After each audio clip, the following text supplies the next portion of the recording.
Very good morning students. मेरा आज का जो टॉपिक है जीएसटी में काफ़ी हद तक ये टैक्स इनवॉइस के रिलेटेड ही है। सीए के मॉड्यूल में बेटा ये टैक्स इनवॉइस के ही चैप्टर के साथ दे रखा है।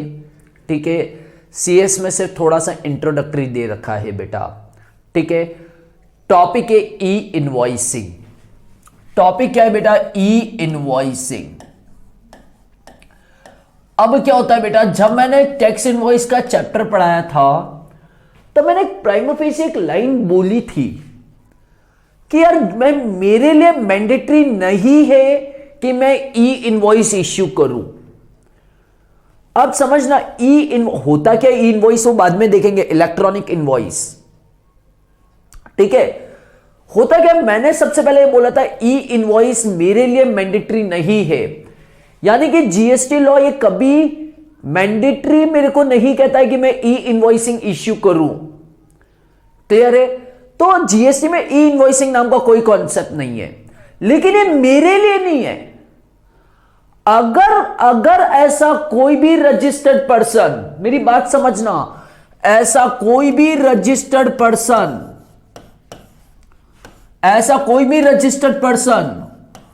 whose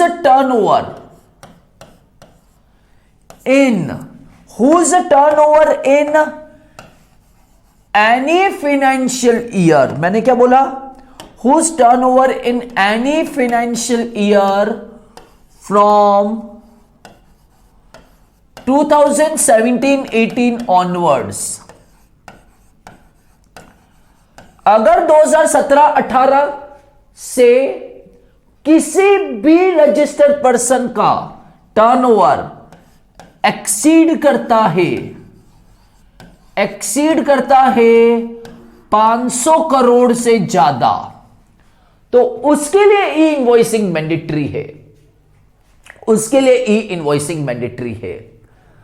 पर जो एक बार सिर्फ क्रक्स लेते बेटा, बेसिक बनाते, फिर एक एक करके रीड करके याद कराता हूं। हो क्या रहा था बेटा, ई इनवॉइसिंग उनके लिए मैंडेटरी है। आया समझ में? कोई भी रजिस्टर्ड पर्सन जिसका turnover in any financial year, मेरी बात तो समझो, in any financial year from 2017-18 onwards exceed करता है 500 करोड़ से, तो उसके लिए ई इनवॉइसिंग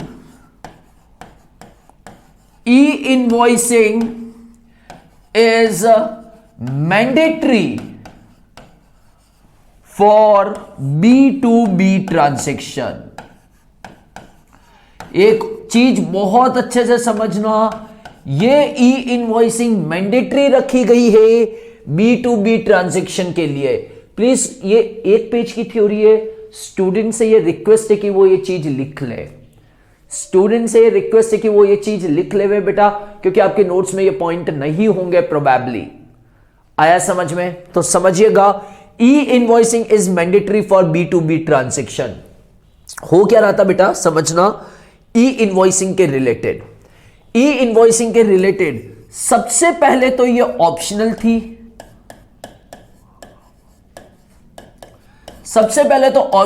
B2B के लिए। सबसे पहले B2B के लिए ऑप्शनल थी 1 जनवरी 2020 से। Is it clear? और उसके बाद ये ई इनवॉइसिंग मैंडेटरी हो गई। B2B ट्रांजैक्शन के लिए। इसके बाद B2B ट्रांजैक्शन के लिए ये मैंडेटरी हो गई है। आया समझ में? अक्टूबर 2020 से। इज इट क्लियर बेटा? पहले समझना, सबसे पहले जब ई इनवॉइसिंग का कॉन्सेप्ट लाए जनवरी 2020 में, तो स्टार्टिंग में तो उसे ऑप्शनल रखा, लेकिन उसके बाद ये मैंडेटरी कर दिया गया। किन के लिए? जिनका टर्नओवर 500 करोड़ से ज्यादा है। अच्छा, प्रीवियस ईयर नहीं, पिछले किसी भी सालों में, पिछले किसी भी फाइनेंशियल ईयर में जब से जीएसटी आया है, मेरी बात समझना, किसी भी फाइनेंशियल ईयर में अगर 500 करोड़ से ज्यादा का टर्नओवर है तो उनके लिए ई इनवॉइसिंग मैंडेटरी है। दूसरी बात B2B, अच्छा B2B का मतलब होता है रजिस्टर्ड पर्सन जीएसटी का किसी दूसरे रजिस्टर्ड पर्सन को दे रहा है गुड्स या सर्विसेज, और B2C क्या है, रजिस्टर्ड पर्सन किसी अनरजिस्टर्ड पर्सन को दे रहा है। B2C को फेज्ड मैनर में लागू किया जाएगा, B2C को फेज्ड मैनर में लागू किया जाएगा। क्या यहां तक क्लियर हुआ बेटा? इतनी चीजें याद हुई? वैसे ये वाली चीज कोई काम की नहीं है, काम की चीज तो मेन ये है। दूसरा एक मिथ, लोगों को लगता है जैसे ई वे बिल कॉमन पोर्टल से जनरेट होता है, रजिस्ट्रेशन के लिए कॉमन पोर्टल, तो लोगों को लगता है ई इनवॉइसिंग भी कॉमन पोर्टल से जनरेट होगी। नहीं, ई इनवॉइसिंग आपके ही कंप्यूटर सिस्टम से जनरेट होगी, वो कॉमन पोर्टल से नहीं होगी बेटा। एक तो होती है हैंड पे, हाथ से लिखी हुई इनवॉइस, एक होती है इलेक्ट्रॉनिकली, एक क्या होती है बेटा, electronically. Is it clear?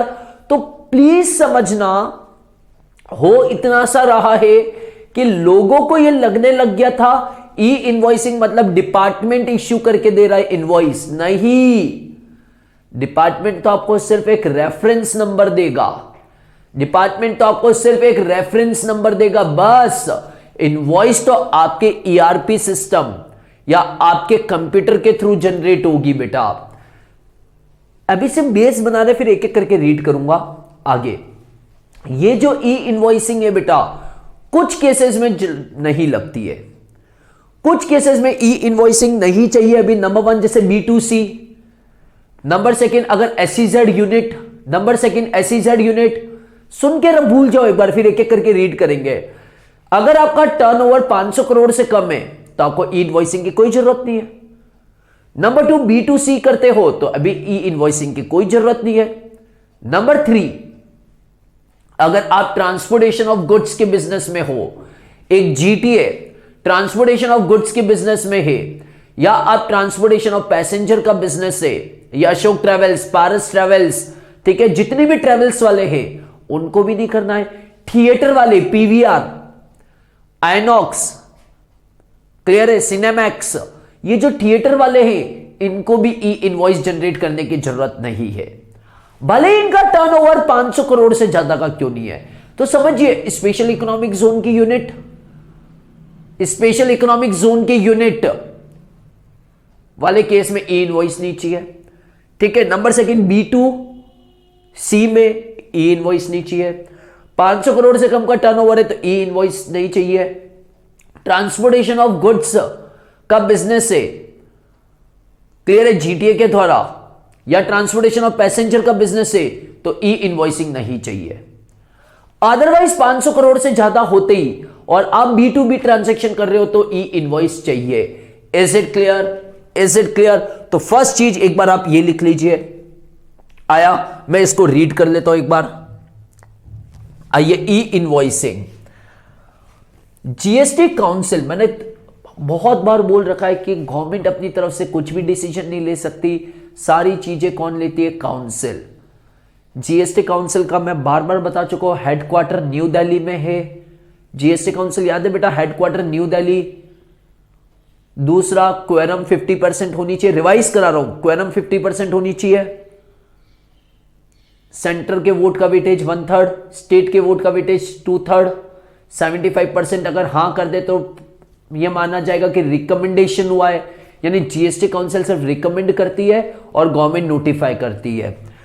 GST council approved the proposal, GST council approved the proposal to introduce electronic invoice, thereafter called as a e-invoice in a phased manner। तो ये phased manner क्या रखा? B2B के लिए अलग रखा और B2C के लिए अलग रखा। मत लिखिएगा बेटा पूरी लैंग्वेज ऐसी एज इट इज लिखने की कोई जरूरत नहीं है, ये तो सिर्फ मैं सिखा रहा हूं। जो मैंने इधर लिखा था आप तो बस इतने सही ये लिख लो बस। आया समझ में? ये तो सिर्फ मैं आपको लैंग्वेज लिखा रहा हूं। B2B के लिए पहले ऑप्शनल रखा फिर मैंडेटरी रखा। Is it clear? तो 1 जनवरी 2020 तक तो क्या था? ऑप्शनल, और 1 अक्टूबर 2020 से क्या हो गया? ये मैंडेटरी। पर किन के लिए? इन अ 37th मीटिंग। प्लीज कोई जरूरत नहीं है इस मीटिंग नंबर याद रखने की। प्रैक्टिकली बताओ, प्रैक्टिकली बताओ, 37 मीटिंग है, किस मीटिंग में क्या डिसीजन लिया याद रख सकते हो? कौन सी मीटिंग किस तारीख को याद रख सकते हो? मैं तो अपने हर नोट्स के अंदर ये ले लूं, पर स्टूडेंट के लिए पॉसिबल नहीं है याद रखना। क्लियर है? आया समझ में? आइए, in its 37th meeting held on 20th September 2019, accordingly steps have been taken to introduce e-invoicing for reporting of business to business transaction beginning from 1st January 2020 on voluntary basis with effect from 1 October 2020. there is a switch over from voluntary to mandatory। तो 1 जनवरी से अक्टूबर के पहले क्या था? सितंबर, 30 सितंबर तक तो voluntary और 1 अक्टूबर से मैंडेटरी। किसके लिए? सिर्फ B2B के लिए। आया समझ में? For the certain notified category of tax payer. तो सर्टेन नोटिफाइड कैटेगरी कौन सी है? नंबर 1, अगर आपका टर्नओवर 500 करोड़ से ज्यादा है। अब एग्जाम में देखना 500 लाख दे देगा ऑब्जेक्टिव में ABCD। प्लीज कैरिड अवे मत होना, 500 करोड़। Is it clear? और ध्यान देना अच्छे से, all registered person with an aggregate turnover based on PAN, मतलब all India basis. PAN number क्या हो गया? ऑल इंडिया बेसिस, मतलब आपके जितने बिजनेसेस है ना सबको जोड़ो। इन any preceding financial year from 2017-18 onwards. तो 2017-18 के ऑनवर्ड्स, क्या बोला है मैंने? 2017-18 के ऑनवर्ड्स। क्लियर है? आया समझ में? अगर क्या है, एक्सीड कर रहा है 500 करोड़ से, यानी 500 करोड़ पे इनवॉइसिंग नहीं चाहिए, 500 करोड़ से कम पे इनवॉइसिंग नहीं चाहिए, 500 करोड़ से ज्यादा है ना तो ई इनवॉइसिंग चाहिए। ये गेम आ सकता है ऑब्जेक्टिव में। बच्चे को लगेगा 500 करोड़ या इससे ज्यादा पे ई इनवॉइसिंग है। आंसर ये है 500 करोड़ से ज्यादा पे ई इनवॉइसिंग है, 500 करोड़ या इससे कम पे ई इनवॉइसिंग नहीं है। ग्रेटर देन, साफ बोल रहा है, greater than 500 crore thereinafter referred as a notified person. अब इसके बाद बार बार 500 करोड़ नहीं बोलेगा, notified person will be required to issue e invoice. Is it clear बेटा? आया समझ में? आया समझ में? अब इसके लिए क्या होता है, आपको IRN लेना पड़ेगा। IRN ये थोड़ा सा थ्योरेटिकल थ्योरी है, वापस एक बार रीड कर लेते हैं। Before we proceeds let us understand what is e invoicing. एक बार ई इनवॉइसिंग होता क्या है ये पढ़ लेते हैं। अब बेटा ये क्या आता है कि एक थ्योरेटिकल थ्योरी है, एक प्रोसीजरल थ्योरी जो बहुत वाहियात होती है। रीड करके छोड़ रहा हूं एक बार। E invoicing is not the generation of invoice by a government portal. मैं यहां कहीं लिख रहा हूं, ध्यान से समझना। E invoicing it is not generated from government portal। यह समझना, लोगों को लगता है कि इसका कोई कॉमन पोर्टल होगा या गवर्नमेंट का पोर्टल होगा। नहीं, आप अपने ERP सिस्टम, अपने डेस्कटॉप, अपने कंप्यूटर से जनरेट कर सकते हो। आया समझ में? E invoicing is not the generation of invoice by a government portal. Taxpayer will continue to create their GST invoice on their own accounting, मतलब कंप्यूटर और बिलिंग और ERP सिस्टम। देखिए बेटा ERP क्या होता है, ये मेरा सब्जेक्ट नहीं है, ठीक है? आप गूगल करना या आपके कोई IT के टीचर हो उनसे जरूर पूछ लेना, कोई काम का नहीं है मेरे GST रिलेटेड। तो यानी कि ये चीज क्लियर हुई कि गवर्नमेंट कोई इश्यू करके नहीं दे रही है, कोई गवर्नमेंट पोर्टल से नहीं है। आपके कंप्यूटर पे हो सकता है, जो अकाउंटिंग सिस्टम आप फॉलो कर रहे हो, बिलिंग सिस्टम आप फॉलो कर रहे हो, ERP सिस्टम फॉलो कर रहे हो, वहां से जनरेट कर लीजिए as per e invoice scheme.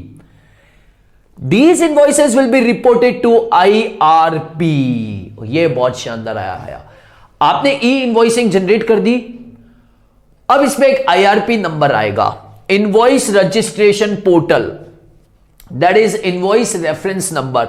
होगा क्या बेटा, आपने जो भी ई इनवॉइस करी है, खैर जब आप ये आर्टिकलशिप में जाओगे तभी सीख पाओगे, या आप वर्क करोगे तभी सीख पाओगे। आपने ई इनवॉइस जनरेट कर दी, इस ई इनवॉइस की आपको रिपोर्टिंग देनी पड़ेगी। ये रिपोर्टिंग आप दोगे किस पे, IRP, that is invoice registration portal. नहीं, इनवॉइस रजिस्ट्रेशन पोर्टल पे इनवॉइस जनरेट नहीं हो रही है, सिर्फ रिपोर्ट हो रही है। अब समझो बेटा, मान लो ये एक ई इनवॉइस है, ये एक ई इनवॉइस है, मैंने काट दी ना, जनरेट कर दी। अब इसकी डिटेल में IRP में डालूंगा, that is invoice registration portal, वाहियात theory. On such reporting IRP will generate a unique invoice reference number. हर उस इनवॉइस पे एक IRP आ जाएगा, हर उस इनवॉइस पे इनवॉइस रेफरेंस नंबर आ जाएगा। Digitally sign it and return the e invoice to the supplier. A GST e invoice will be valid only with a valid IRN। मतलब मैंने ई इनवॉइस जनरेट कर दी कंप्यूटर से, तो दैट डजंट मीन्स कि ये valid invoice है। अब मैंने ई इनवॉइस जनरेट करी, मुझे इसकी रिपोर्टिंग करनी है। क्या करनी है, मुझे रिपोर्टिंग करनी है इनवॉइस पोर्टल पे। आया समझ में?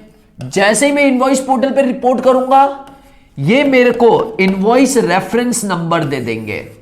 आया समझ में? ये इनवॉइस रेफरेंस नंबर जैसे ही इस पे लग गया, डिजिटली साइन हो गए, वापस मुझे मिल जाएगी, और ये अब वैलिड ई इनवॉइस कहलाएगी। Theoretical theory. प्रेजेंटली तो क्या होता है बेटा, e invoicing debit note, credit note, notified person, और इन केसेस में यूज आ रहा है B2B में। Presently the invoices, credit note, debit note when issued by notified person. अब आप देखो, नोटिफाइड पर्सन कौन, 500 करोड़ से ज्यादा। अगर इनवॉइस इश्यू कर रहा है, डेबिट नोट इश्यू कर रहा है, क्रेडिट नोट इश्यू कर रहा है, और एक्सपोर्ट वाला case, notified person, that is for registered person B2B or for the purpose of export, are covered under the e-invoice. Though different documents are covered for the ease of reference and understanding, the system is referred as the e-invoicing. तो ये system सिर्फ ये बता रहा है कि e-invoicing है क्या। एग्जाम में कभी ये क्वेश्चन नहीं आएगा व्हाट इज e-invoicing, प्रोविजन क्या है, ये आएगा।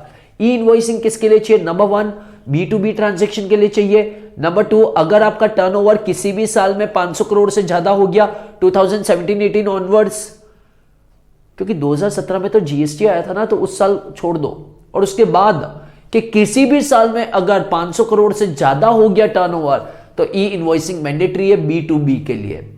तो 1 अक्टूबर 2020 से मैंडेटरी किया गया है। आया समझ में? B2C में फेज्ड मैनर में बाद में लागू किया जाएगा। ई इनवॉइसिंग के लिए आप एक बार अपना ERP सिस्टम, आपके अकाउंटिंग बिल, या आपके जहां से भी अकाउंटिंग होती है कंप्यूटर डेस्कटॉप, वहां से जनरेट कर लीजिए। पर अब उसको क्या कर लीजिए, अपलोड कर दीजिए। Is it clear? उसको क्या कर दीजिए, अपलोड कर दीजिए। ये अपलोड आप किस पे करेंगे बेटा, इनवॉइस रजिस्ट्रेशन पोर्टल पे। तो मैंने जो इनवॉइस जनरेट करी है, वो ई इनवॉइस नहीं कहलाएगी अभी तक, जब तक कि मैं उसे अपलोड ना कर दूं। द मोमेंट मैंने उसे अपलोड कर दिया, क्लियर है, मुझे उस पर क्या मिलेगा, इनवॉइस रेफरेंस नंबर। आया समझ में? ये इनवॉइस रेफरेंस नंबर जब इस पे लग जाएगा, तब ये कहलाएगी valid e invoice. Is that clear? Please make it very clear. ये ई इनवॉइसिंग कुछ जनों के लिए नहीं है, SEZ यूनिट के लिए नहीं है। अच्छा, मैंने बोला SEZ यूनिट, बच्चा समझता है SEZ का डेवलपर। दोनों में बहुत डिफरेंस है, SEZ यूनिट और SEZ के डेवलपर में। प्लीज यहां आपको यह डिफरेंशिएट करना चाहिए। एक होता है SEZ डेवलपर और एक होता है SEZ यूनिट। तो मैंने कहा ई इनवॉइसिंग नहीं चाहिए SEZ यूनिट के लिए, स्पेशल इकोनॉमिक जोन यूनिट के लिए। सर कहना क्या चाहते हो? मान लीजिए एक्स लिमिटेड एक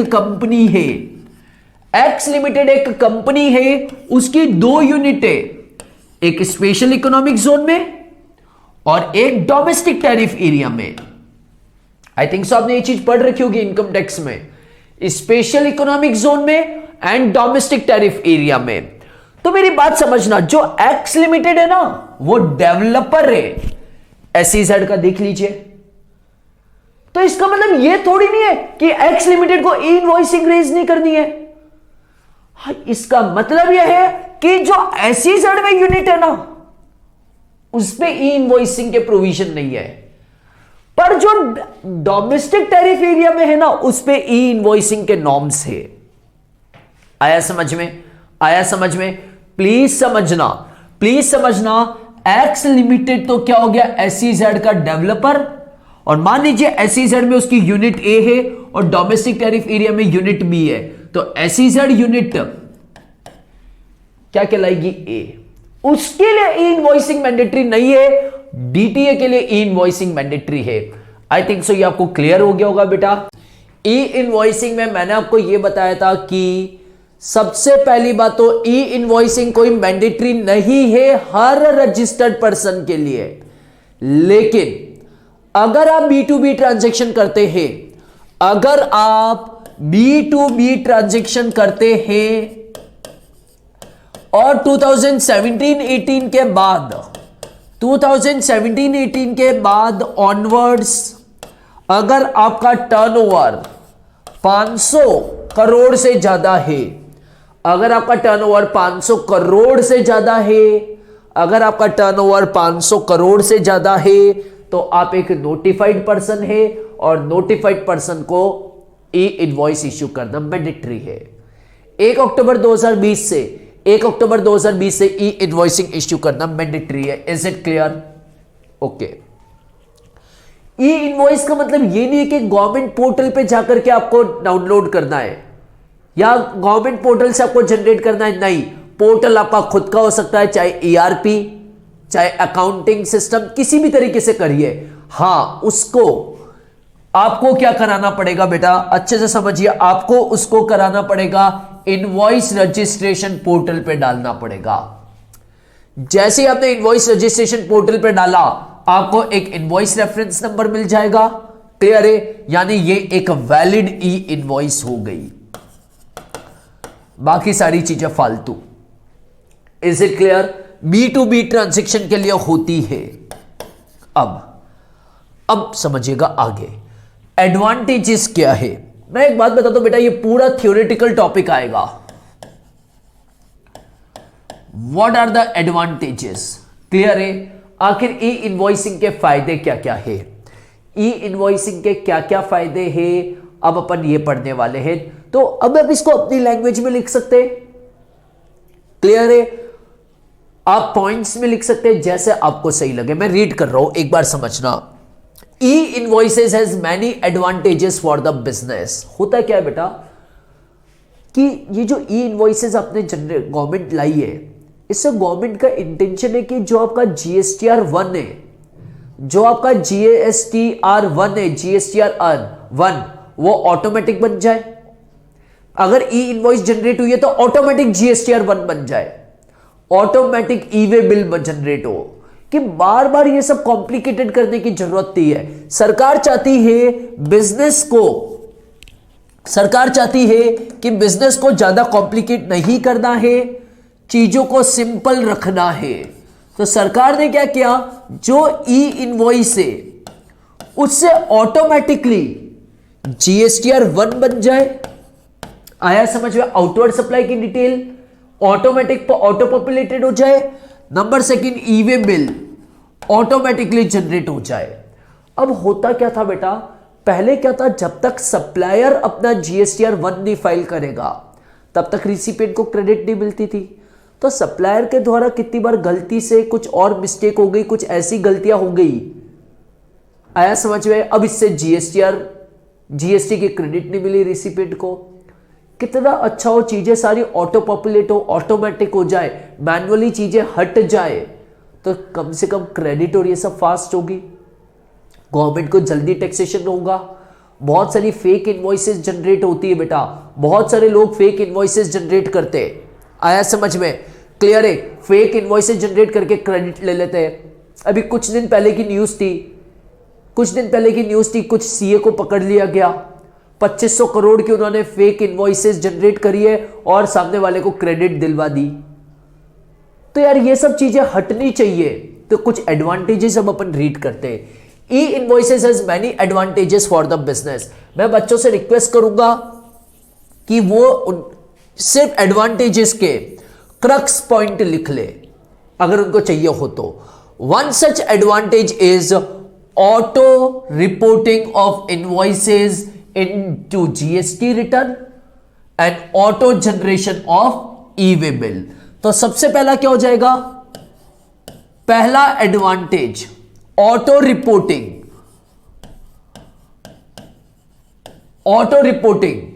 ऑफ इनवॉइसेस इन GSTR1, क्योंकि GSTR1 में ही होता है ना बेटा। Second, auto generation of e way bill, दूसरा advantage. Is it clear? Under e invoicing business has to report B2B invoice data only once in the e invoice form. तो ई invoice form में B2B transaction बता दो, उससे automatically GSTR1 बन जाए, इससे automatically ई way bill बन जाए। क्लियर है? And the same is reported in the multiple form GSTR1 and E way bill. E way bill can be auto generated using e-invoice data. GSTR1 can also be auto populated with e-invoice data. It become the part of business process of the taxpayer. तो पूरे का crux क्या है? ये दो, ये काम की चीज लिख लेते हैं। Third, consequently there will be a substantial reduction in transcription error. कितनी बार क्या होता है कि एरर हो जाती है। सप्लायर को GSTN डालना था, 1 की जगह 2 टाइप हो गया, उसकी A की जगह B टाइप हो गया।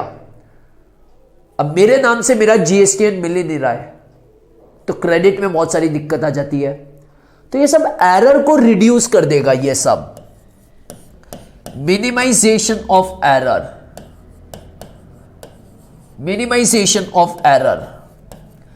Consequently, there will be a substantial reduction in transcription error as same data will be reported to tax department as well as the buyer to prepare his inward supply register.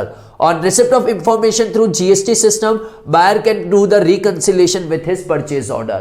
अब supplier ने अगर अपनी invoice generate करी है तो automatically buyer की purchase list में आ जाए, तो अगर एक ई इनवॉइस जनरेट करी तो उससे GSTR1 बन गया, उससे ई वे बिल बन गया और ऑटोमेटिकली मेरी परचेज डिटेल बन जाए, तो एरर कम होगी। फालतू बातें, ये क्या होता है बेटा? थ्योरेटिकल थ्योरी है, सब फालतू। Last but not the least, ये तो मुझे एक्चुअली लगता है कि हाँ यहां जरूरत है। Last but not the least, E invoicing will eliminate the fake invoices claiming fictitious input tax credit by raising a fake invoices is also one of the biggest challenge currently faced by tax authority. The e-invoice system will help to curb the action of unscrupulous taxpayer and reduce the number of fraud cases as the tax authority will have to access to data in real time. तो सीधी सी बात है, reduction in fake invoices. आप विश्वास नहीं करोगे, I think so बेटा 5 chartered accountant को पकड़ा गया है, फेक इनवॉइसेस जनरेट कर रहे थे बेटा। मैं आपको भले ही दिखा देता हूं, प्रोबेबली शायद दिख जाए। वेब पेज खोल देता हूं बेटा, 1 second. Fake invoice GST fraud आया समझ में? CA के द्वारा 8, मैं 5 बोल रहा था बेटा, 8, अरे यार shit.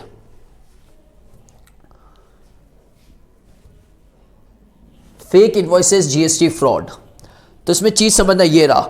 8 chartered accountant arrested for GST fraud. GST authority recover 820 crore in 2500 fake invoices since mid नवंबर। आया समझ में? ठीक है, जीएसटी अथॉरिटीज रिकवर 820 करोड़ इन 25 fake invoices fraud since mid नवंबर। मतलब ये एक्चुअली बहुत बड़ा इश्यू है, तो इस इश्यू को सॉर्ट आउट करना है, इस इश्यू को सॉर्ट आउट करना है बेटा। आया समझ में? क्लियर है? इतने इतने फ्रॉड हो रहे बेटा, इतने इतने फ्रॉड हो रहे, तो अगर इनको रोकना है तो सीधी सी बात है, ऑप्शन क्या था बेटा? ई इनवॉइसेस का। ऑप्शन क्या है बेटा? ई इनवॉइसेस का। Is it clear? क्योंकि B2B ट्रांजेक्शन को अगर इलेक्ट्रॉनिकली कर लो तो फेक होने के चांसेस ही कहां रहेंगे। आया समझ में? नेक्स्ट अब classes of person mandatory required to issue the e invoice. तो इसमें एक चीज याद रखना, एक तो आप B2B ट्रांजेक्शन करते हो, नंबर सेकंड आपका टर्नओवर किससे ज्यादा है? 500 करोड़ से किसी भी साल में 2017 ऑनवर्ड्स, 2017-18 ऑनवर्ड्स अगर आपका टर्नओवर 500 करोड़ से ज्यादा है तो आप इस कैटेगरी में आ जाओगे। Classes of person notified to mandatory issue the e invoice in the view of said power a registered person whose aggregate turnover in any preceding financial year from 17-18 onwards exceed 500 crore has been notified as a person who shall prepare e-invoice in respect of B2B supply and in respect of export supply। तो एक तो B2B में चाहिए, आया समझ में? एक तो B2B में चाहिए और एक एक्सपोर्ट सेल्स के लिए चाहिए। आया समझ में? 10 प्रेजेंटली एक्चुअली क्या होता है बेटा, एक्सपोर्ट के रिलेटेड गवर्नमेंट रेगुलेट करना चाहती है। हो क्या रहा है बेटा, एक्सपोर्ट सेल जो होती है, एक्सपोर्ट सेल जो होती है वो जीरो रेटेड सप्लाई में आती है। तो अगर किसी ने इनवर्ड सप्लाई ली है, याद कीजिए बेटा मैंने आपको पढ़ाया है कि मान लीजिए मिस्टर एक्स कुछ इनवर्ड सप्लाई ले रहा है और उससे वो कुछ एक्सपोर्ट कर रहा है, तो एक्सपोर्ट को क्या कहा गया?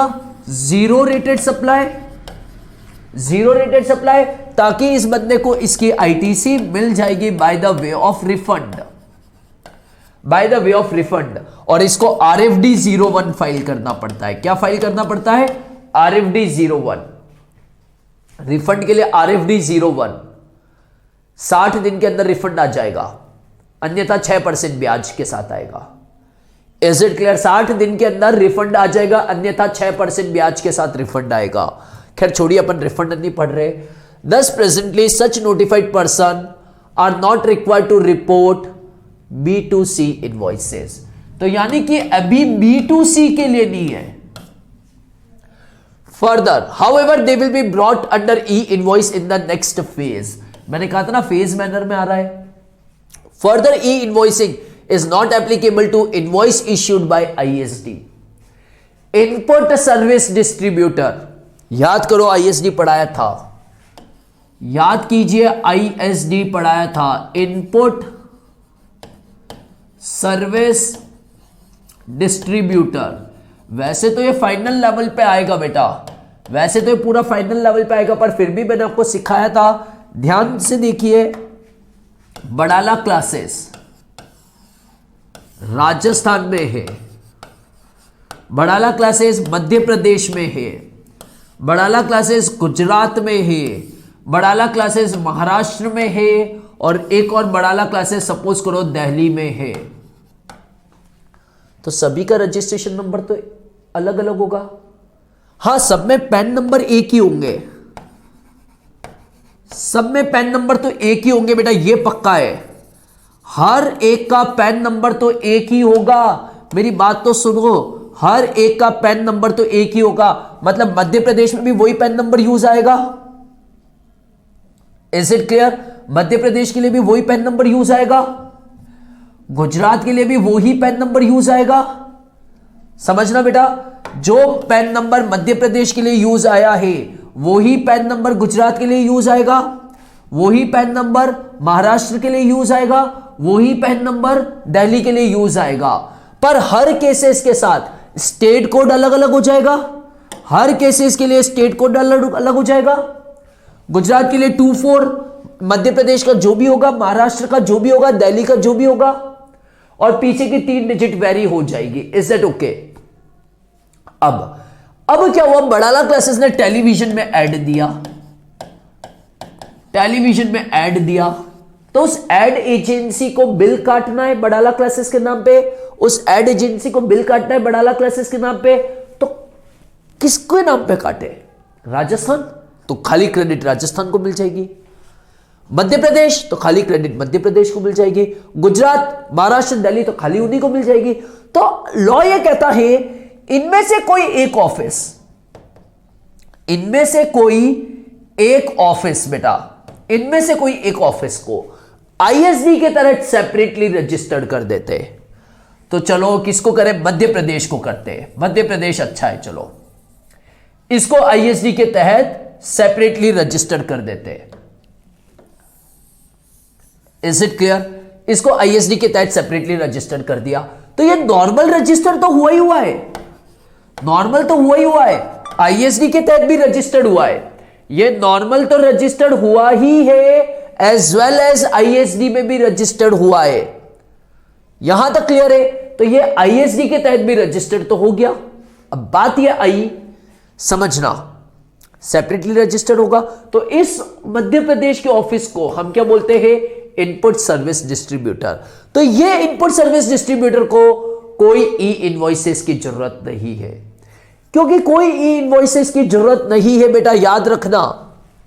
तो further e invoices is not applicable to the invoices issued, further e invoices is not applicable to the invoices issued by ISD. Is it clear?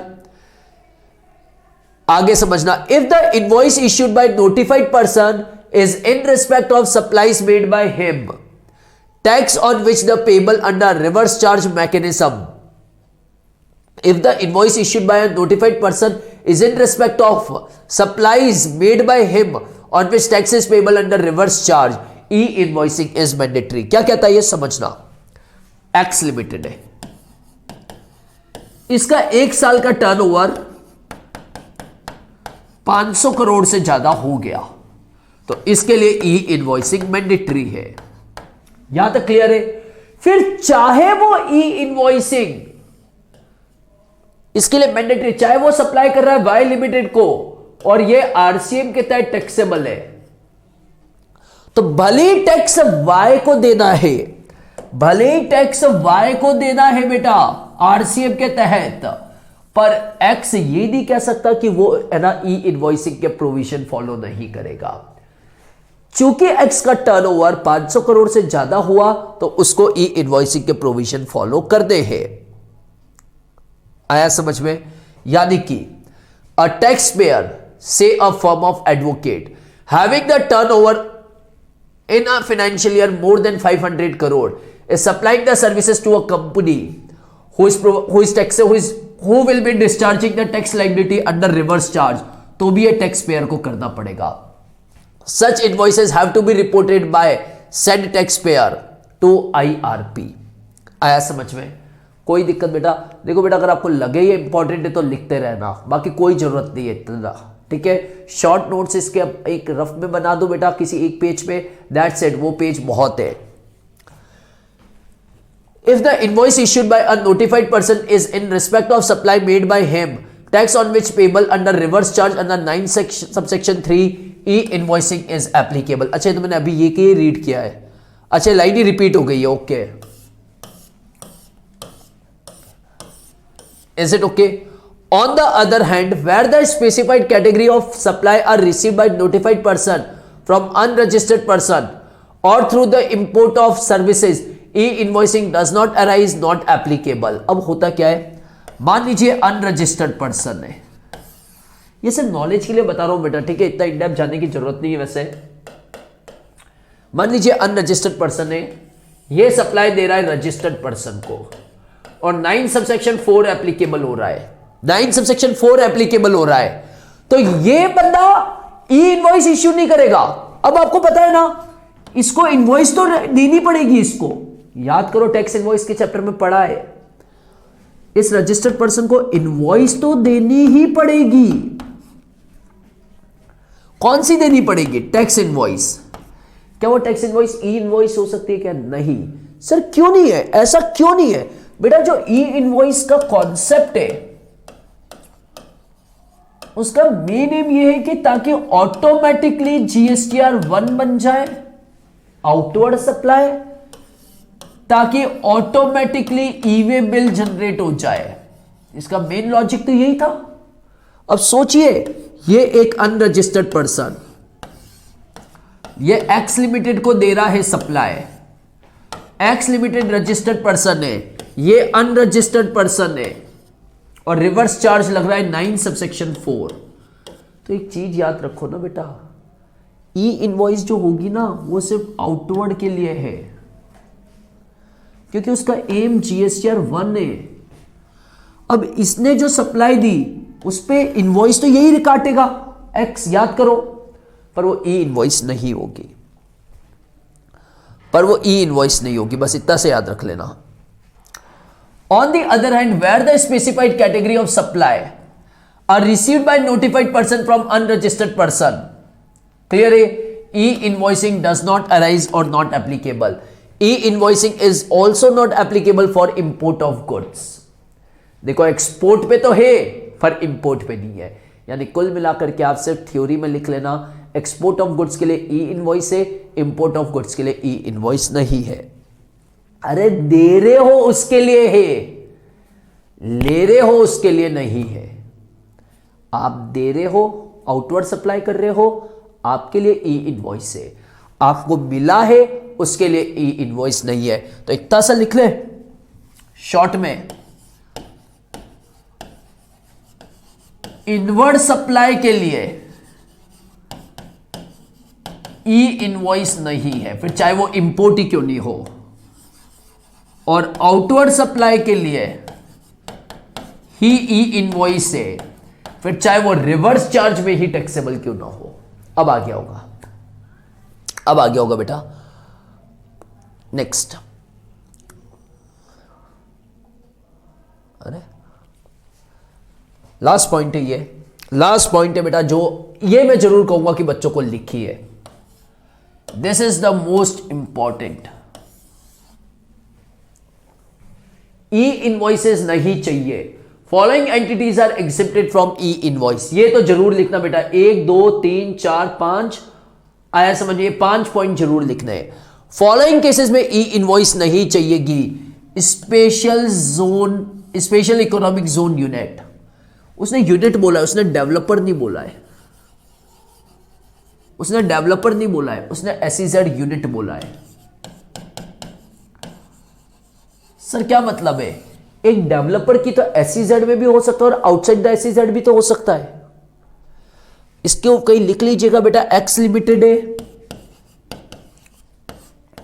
उसकी यूनिट ए है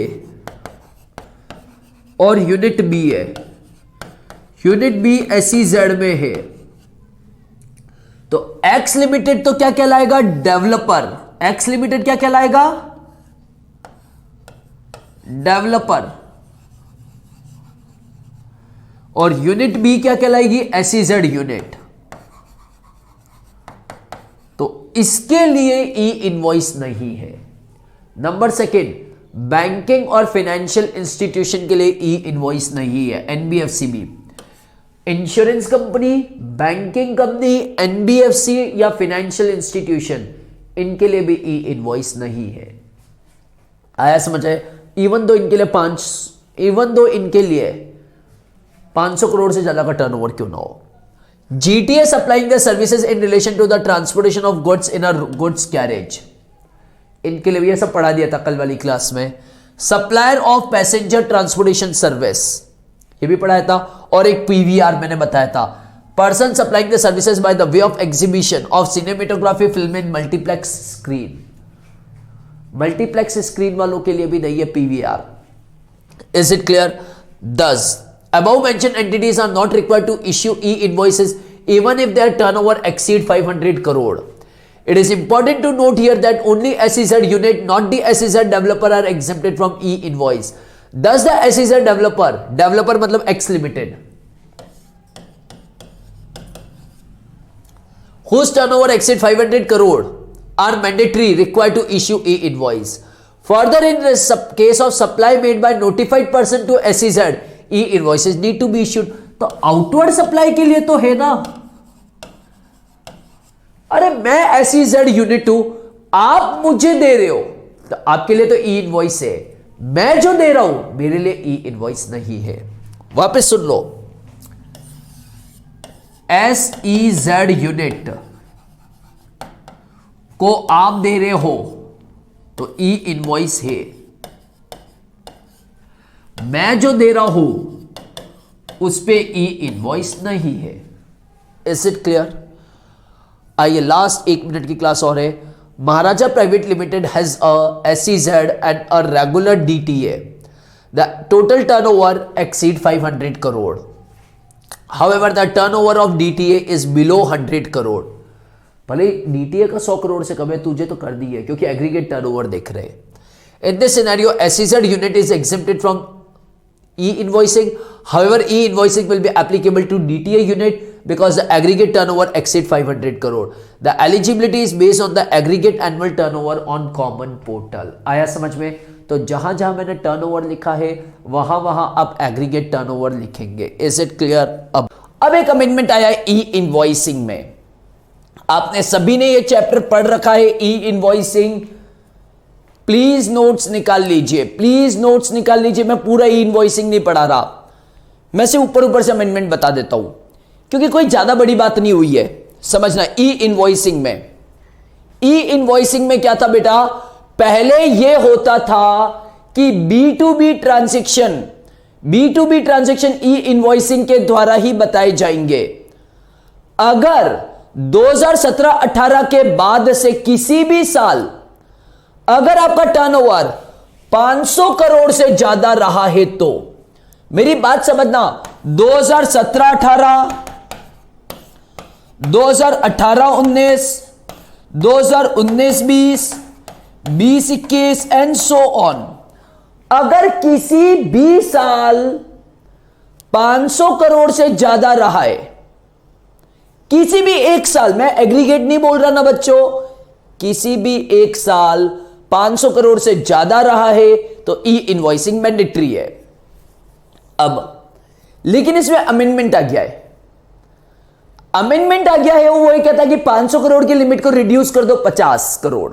अब बच्चा क्या करेगा, फटाफट करेगा 500 की जगह लिख देगा 50। उसको लगता है हो गया काम, एक्चुअली काम तमाम हो गया है। क्लियर है बेटा? ये आपका नुकसान है, इसको आपको टेक्निकली पढ़ना पड़ेगा। समझिए क्या क्या ई इनवॉइसिंग, समझिएगा क्या होता है। ई invoicing mandatory for all registered business, her registered business के लिए ई इनवॉइसेस मैंडेटरी है with an aggregate turnover in preceding financial year from 17-18 onwards greater then 50 crore. अगर ग्रेटर देन 50 करोड़ है बेटा, सॉरी, अगर ग्रेटर देन 50 करोड़ है तो ई इनवॉइसिंग मैंडेटरी है।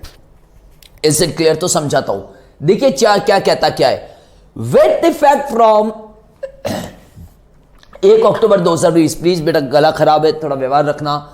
With effect from 1 October 2020 all registered business, सिर्फ रजिस्टर्ड बिजनेस के लिए, विथ एन एग्रीगेट टर्नओवर।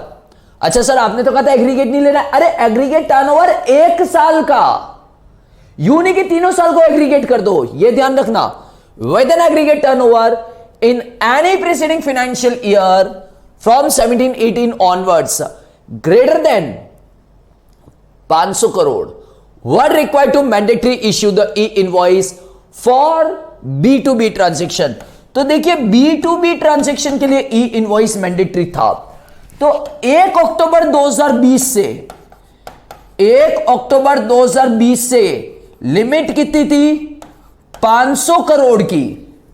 लेकिन अब देखिए विथ इफेक्ट फ्रॉम 1/1/2021, देखिए भैया 1/1/2021 के बाद की जो सप्लाई हो रही है या 1/1/2021 से जो सप्लाई हो रही है, 1/1/2021 से जो सप्लाई हो रही है, e invoices is mandatory for all registered business with an aggregate turnover in any preceding financial year from 17-18 onwards greater than 100 crore, यानी कि मैंने क्या कहा, 1 जनवरी 2021 से ये लिमिट कितनी कर दी, 100 करोड़। पर सर आपने तो 50 करोड़ लिखा है। बच्चों रुको समझो, अभी आ रहा है 50 crore. Further the threshold limit for mandatory issuing e invoicing 50 crore with effect from 1/4/21। अब इसको रटो मत, इसको समझो, याद तो देखो थोड़ा तो करना ही पड़ेगा।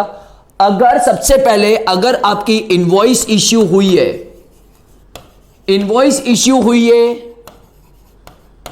प्रायर टू 1 अक्टूबर 2021, तो कोई ई इनवॉइसिंग की जरूरत नहीं थी, कोई ई इनवॉइसिंग मैंडेटरी नहीं था बच्चों। Is it clear?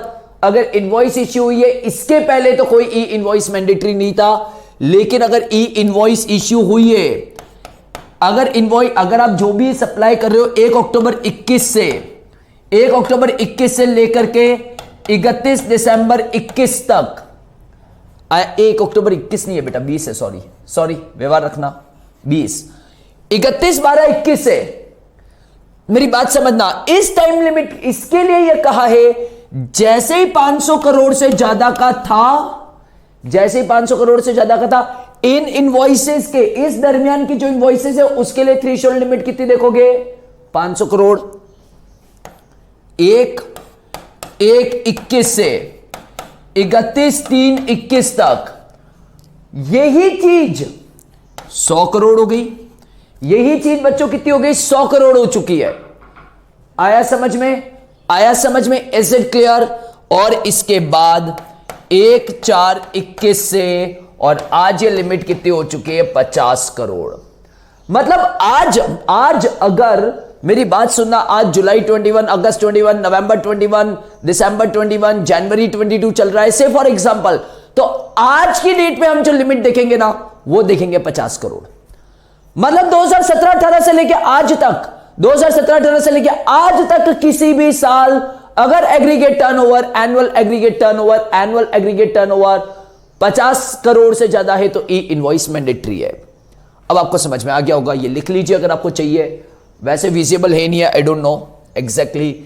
E invoices is mandatory for all tax payer, मतलब registered whose aggregate turnover in any of the financial year 17-18 exceed, तो मैंडेटरी विथ इफेक्ट फ्रॉम 1/10/2020, 500, 1/1/100, 1/4/50। शायद ये कलर कॉम्बिनेशन गलत चूज कर लिया मैंने, आपको यहां से समझ में आ जाएगा। Is it clear? ये लिख लीजिए। तो ये अमेंडमेंट कवर होता है आपका ई इनवॉइसिंग का।